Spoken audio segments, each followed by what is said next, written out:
হচ্ছে মানে group friend থাকে না, ওরকম চরিত্রে ছিলাম, খুবই ক্লোজ সবার সাথে, সবাই মিউচুয়াল ফ্রেন্ড। খুবই হচ্ছে ফ্রেন্ডলি হয়ে গেছি তো সবাই, লাইক কিছু একটা করতে গেছি সেখানে হচ্ছে ধরতেছে, আচ্ছা কি হয়েছে, মানে এরকম এরকম অনেক মজা আছে, কিন্তু আমি এখন শেয়ার করবো না, কারণ এখন যদি আমি শেয়ার করতে চাই এখানে অনেকের কথা চলে আসবে, সো আমি এটা বলতে চাচ্ছি না। অভিনয় করতে অনেক বেশি ভালো লাগে, এটা আবেগের জায়গা। এখানে আর কি বলবো, এক কথায় যে আবেগের জায়গা, অভিনয় করতে অনেক ভালো লাগে, কিন্তু আমার জায়গা থেকে আমি সবসময় চেষ্টা করি ভালো দেওয়ার, আরও ভালো করতে চাই। না, ছোটোবেলা থেকে এরকম ইচ্ছে ছিল না যে অভিনয় করব বা এরকম, কারণ আমি খুবই কনজারভেটিভ ফ্যামিলি থেকে বিলং করে আসছি। ওরকম ইচ্ছে ছিল না, কিন্তু যখন আমি অনার্সের জন্য ঢাকায় আসি এরপর থেকে মানে অভিনয়ের সাথে একটু জড়িয়ে গিয়েছি যেভাবে হোক। এরপর থেকে আমার ইচ্ছে এখন অভিনয় নিয়ে আমি কাজ করব, অভিনয় করব, সামনে ভালো ভালো অভিনয় করতে চাই। আমি বলি কোনখান থেকে অভিনয়টা শুরু হয়েছে। আমি আমার হোম ডিস্ট্রিক্ট হচ্ছে চট্টগ্রাম, সেখানে পড়াশোনা করেছি, তারপর অনার্সের জন্য ঢাকায় আসছি। আমার প্রথম কাজই ছিল হচ্ছে রাকেশদার কাজ দিয়ে আমার কাজ শুরু। তখন থাকে না যে আর্টিস্ট কল, ওখান থেকে হচ্ছে আমার কল আসছে যে এরকম আমি কাজ করব কিনা, কিন্তু এটা ডিরেক্ট আমার কাছে কল আসে নাই, আমার একটা ফ্রেন্ডের কাছে কল আসছে। কিন্তু দুর্ভাগ্যবশত রাত তখন 12টা, ও তখন কাজটা করতে পারবে না, ওর একটা ইমার্জেন্সি কাজ চলে আসছে। তখন ওই আমাকে বললো যে প্লিজ তাহরিন তুই কাজটা কর, আমার অনেক বেশি ইমার্জেন্সি কাজ আছে এরকম। তাই আমি বললাম ওকে ফাইন, তাহলে আমি করি। ওই কাজটা করার পর আমার ওই কাজে একটা ডায়লগ ছিল, ডায়লগটা আমি দিতে গিয়েও বারবার পারছিলাম না। তখন আমার ভিতর থেকে খুব ইচ্ছে করছিল যে আমি খুব ভালোভাবে কাজটা করব বা সিনটা আমি শেষ করব, লাস্ট পর্যন্ত আমি ওই কাজটা আমি মানে শুরুতে ডায়লগটা দিতে পারছি না, মানে আমি গিয়ে যে ওখানে দাঁড়াবো ওটা আমি পারছিলাম না, যে খুবই নার্ভাস ছিলাম। তো লাস্ট পর্যন্ত আমার ওইখানে ডায়লগটা দেওয়া হয় নাই।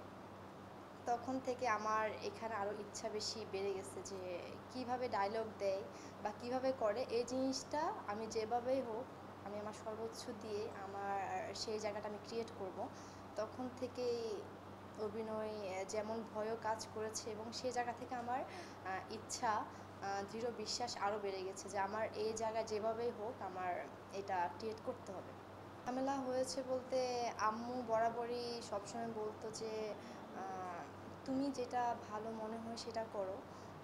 আম্মুরা তো এরকমই থাকে যে কখনো ফোর্স করে না সন্তানদের যে তুমি এইটা করো, বা অনেক সময় করে, কিন্তু আমার আম্মু ওরকম ছিল না। আম্মুর কথা হচ্ছে যে ফোর্স করবো না, তুমি তাও তোমার থেকে যেটা ভালো মনে হয় সেটাই করো, কিন্তু পড়াশোনাটা ঠিকভাবে করো। কিন্তু আব্বুর জায়গা থেকে অনেক বাধা, আব্বু অনেক বেশি কনজারভেটিভ, উনি এগুলো এখনও পছন্দ করে না, এখনও বলে যে না, করা যাবে না এরকম। আম্মুও হচ্ছে যে এটা একেবারে ইতিবাচক তেমনও না, কিন্তু আম্মু হচ্ছে রুড না আর কি, সে জায়গা থেকে আমাকে বোঝায় যে পড়াশোনাটা ঠিকভাবে করো, কেরিয়ার গড়ো, কিন্তু এক্স্যাক্টলি উনি একেবারে যে আমাকে ফোর্স করবে এরকম কিছু করে না। আব্বুর জায়গা থেকে আব্বু বলে যে এসব যাতে আমি না করি।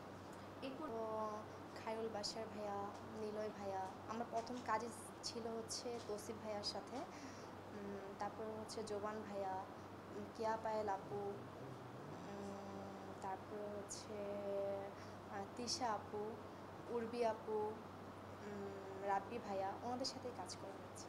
হ্যাঁ, ওনাদের সাথে আমি যখন কাজ করি আমার তখন আসলে আমি কোনো কথাই বলি না তেমন বেশি সেটে, আমি যেয়ে শুধু দেখি ওনারা আসলে কিভাবে কি করছে বা কিভাবে ডায়ালগ দিচ্ছে, কিভাবে ওনারা মানে ওনারা হচ্ছে কাজ করতে গেলে পুরো কাজে এমনভাবে ঢুকে যায়, আমার ওটা দেখতে খুবই ভালো লাগে। আমি দেখি, মানে আমি দেখেই থাকি যে এক্স্যাক্টলি ওনারা কীভাবে ক্যারেক্টারে থাকছে, কিভাবে কি করছে, আমি প্রতিনিয়ত আমার মন চায় যে আমি ওনাদের মতো কিছু করি বা শিখি, মানে আমার শিখার জায়গাটা থেকে সবসময় দেখি আর দেখেই থাকি, মুগ্ধ আমি আমি খুবই তখন ভাবি যে আচ্ছা ওনাদের সাথে আমি কাজ করতেছি, একটা সময় আমি কি ওনাদের জায়গায় যেতে পারবো, মানে আমি চাই।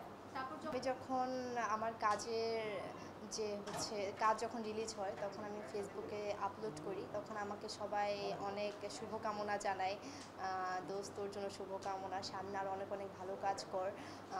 তারপরে মাঝে মাঝে আমাকে বলে যে আচ্ছা তুই ওর সাথে, কারণ অনেক ভাইয়া মানে আমাদের যে সেলিব্রিটি ভাইয়া আপুরা আছে অনেকের তো অনেকেরই হচ্ছে ফ্যান থাকে, কেউ যদি হয় তৌসিফ ভাইয়ার, তখন আচ্ছা আমার সাথে না মানে ওনার সাথে দেখা করার খুবই আমার ইচ্ছা, আমাকে প্লিজ একটু যদি দেখা করায় দিতি, বা আমার কিয়া পায়েল আপুর সাথে দেখা করার খুবই ইচ্ছা, আমাকে যদি একটু দেখা করায় দিতি প্লিজ।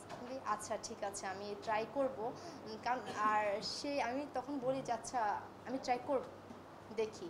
তখন ওরা খুবই কিউরিয়াস থাকে যে আচ্ছা মানে হ্যাঁ তুই কত ভালো ভালো মানুষের সাথে ছবি তুলিস, আমরা একটু তুলবো প্লিজ, একটু সুযোগ করে দে। আমি বলি, আচ্ছা ঠিক আছে ওকে।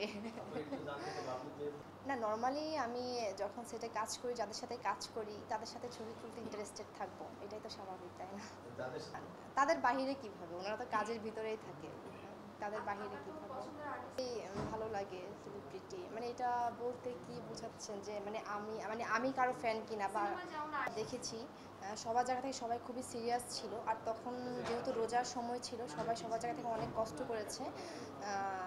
তো আমি বলবো নাটকটা আমার জায়গা থেকে সবাই অনেক হার্ডলি করেছে, অনেক পরিশ্রম করেছে, আর সবার জায়গা থেকে অনেক ভালো করেছে। আমিও চেষ্টা করেছি ভালো করার, জানি না কত দূর দিতে পেরেছি।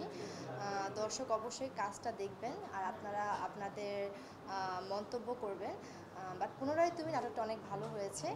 আর আমরা যে ফ্রেন্ড সার্কেলগুলো ছিলাম, আর আরেকটা কথা বলতে চাই, সেটা হচ্ছে আমি কাজটা আমার জন্য চ্যালেঞ্জিং ছিল, যেহেতু আমি বাস্তব যেরকম ওটা সম্পূর্ণ বিপরীত ছিলাম। আমি বাস্তবে যেমন চুপচাপ বা তেমন না, নিজেকে নিয়ে নিজে সবসময় ব্যস্ত থাকি, কিন্তু ওখানে ছিল যে একটু ডিস্টার্ব করি, যে হ্যাঁ তুই ওকে এভাবে কর ওভাবে কর, প্রতিমুহূর্তে চ্যালেঞ্জ নিয়েছি, সেটা আমার জন্য চ্যালেঞ্জিং। সর্বশেষ এটাই কথা, সবাই আপনারা পুনরায় তুমি নাটকটা দেখবেন আর সবাই সবার জায়গা থেকে মন্তব্য করবেন। Thank you.